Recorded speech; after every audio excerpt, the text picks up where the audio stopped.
قل أوحي إلي أنه استمع نفر من الجن فقالوا إنا سمعنا قرآنا عجبا. السلام علیکم ورحمۃ اللہ وبرکاتہ. ناظرین، علماء سے روبرو کی مجلس میں آپ تمام کا دل کی گہرائیوں سے استقبال کیا جا رہا ہے. ہم جس مجلس میں بیٹھے ہوئے ہیں یہ مجلس جن، جادو، آسیب کے مذاکرے کی مجلس ہے، اور ہمارے ساتھ فضل الشیخ الدکتور عبد المقیت مدنی حفظ اللہ جڑے ہوئے ہیں.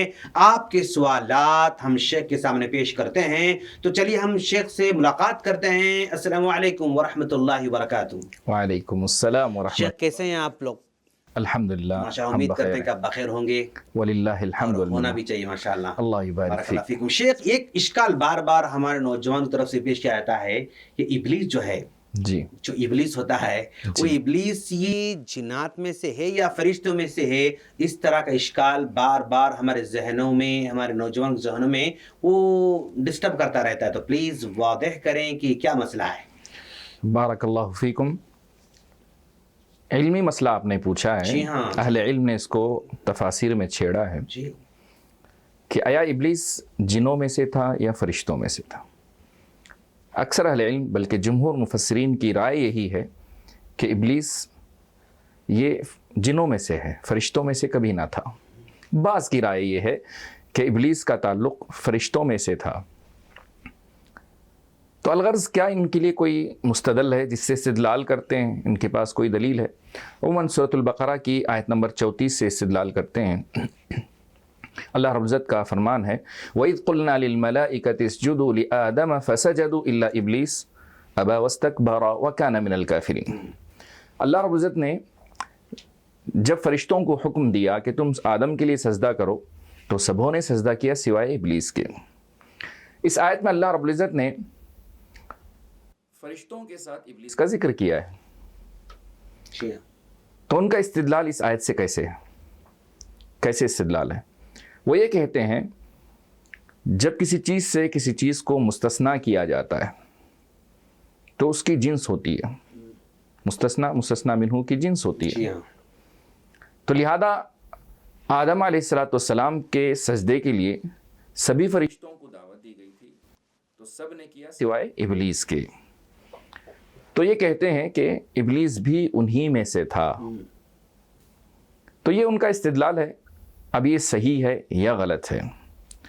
مفسرین نے، امام ابن کثیر رحمہ اللہ نے اور دیگر نے اس پر رد کیا ہے. یہ استدلال غلط ہے کئی وجوہات کی بنیاد پر. پہلی وجہ،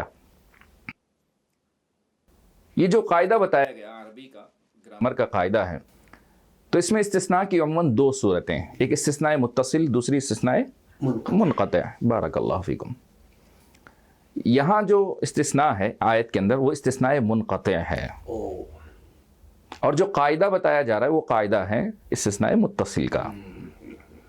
استثناء متصل میں مستثنا منہ دونوں ایک جنس سے ہونا ضروری ہے. جیسے عرب کہتے ہیں سافر الطلاب الا المدرسین، سارے طلباء نے سفر کیا سوائے مدرسین کے، سوائے اساتذہ کے. تو یہاں یہ ہم کہیں گے کہ مستثنا منہ سے مغایر ہے، الگ ہے. جی ہاں، طلباء الگ ہے، استاد الگ ہے. مستثنا منقطع ہے. یہ مستثنا منقطع کی مثال ہے. رہی بات مستثنا متصل کی مثال، میں نے مچھلی کھائی سر کے ساتھ، یا میں نے مچھلی کھائی سر کے علاوہ، سوائے سر کے. تو اس میں مستثنا منہ دونوں ایک ہی جنس کے ہیں. مچھلی اور سر دونوں جدا نہیں ہیں. آیت کے اندر استثناء منقطع ہے. ہم جنس ہونا، ایک جنس سے ہونا ضروری نہیں ہے. تو لہذا ابلیس کا فرشتوں میں سے ہونا یہ ضروری نہیں ہے. دوسری دلیل، دوسری وجہ، سورۃ الکہف کی آیت نمبر 49 اور 50 پڑھیں تو سارا اشکال ہی دور ہو جائے گا. اس میں اللہ رب العزت نے کیا فرمایا؟ آدم علیہ السلام کو سجدہ کے لیے کہا گیا فَسَجَدُوا إِلَّا إِبْلِيسَ كَانَ مِنَ الْجِنِّ فَفَسَقَ عَنْ أَمْرِ رَبِّهِ. وضاحت کے ساتھ ہے ماشاءاللہ. كَانَ مِنَ الْجِنِّ، وہ جنوں میں سے تھا. بالکل. اللہ نے صاف الفاظ میں یہ کہہ دیا کہ ابلیس جنوں میں سے تھا ففسق عن امر ربی، جس نے اپنے رب کی نافرمانی کی. اور سورۃ الاعراف کی ایک آیت میں اللہ رب العزت نے اسی طرح سے ذکر کیا کہ جب اللہ نے کہا کہ فرشتوں سے کہ آدم کے لیے سجدہ کرو، ابلیس کے علاوہ سبوں نے سجدہ کیا. اس نے حجت یہ قائم کی خلقتنی من نار وخلقتہ من طین. خلقتنی من نار، تم نے مجھے آگ سے پیدا کیا. جی بالکل. فرشتوں کو تو نور سے پیدا کیا. فرشتوں کو نور سے پیدا کیا. تو خلقت کے اعتبار سے فرشتے نور سے ہیں اور جن ابلیس آگ سے. تو لہذا دونوں کی خلقت مغایر ہے، لہذا جنس بھی مغایر ہے. تو لہذا ابلیس کبھی فرشتوں میں نہ تھا. اور یہ کہنا کہ ابلیس فرشتوں کا سردار تھا جی اور فرشتوں کا بڑا تھا، استاذ تھا، غیر معقول بات ہے. غیر معقول ہے، قطعاً درست ہی نہیں ہے. ہی نہیں ہے، آپ غلط ہے. بالکل غلط ہے.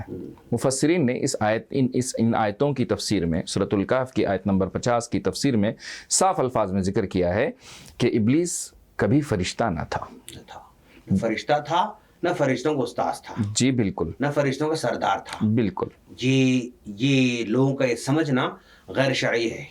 جی بالکل بجا فرمایا آپ نے. بارک اللہ فیکم. وفیکم بارک. فیکم. ناظرین دیکھ رہے ہیں آپ ماشاءاللہ شیخ نے کتنی واضح انداز سے بات بتائی کہ یہ ابلیس فرشتوں میں سے نہیں تھا، نہ استاذ تھا، نہ سردار تھا، بلکہ وہ جنوں میں سے تھا، فرشتوں سے کوئی اس کا تعلق نہیں تھا. بارک اللہ فیکم شیخ. ماشاءاللہ ہم دعا کرتے ہیں اللہ تعالی ہمارے ان پیارے پیارے نوجوانوں کے اشکالات کو اسی طرح ہمارے شوق کے ذریعے دور کرتا رہے انشاءاللہ. پھر ملیں گے اگلے سوال کے ساتھ انشاءاللہ. تب تک کے لیے اللہ آپ کو سلامتی کے ساتھ رکھے. السلام علیکم ورحمۃ اللہ وبرکاتہ.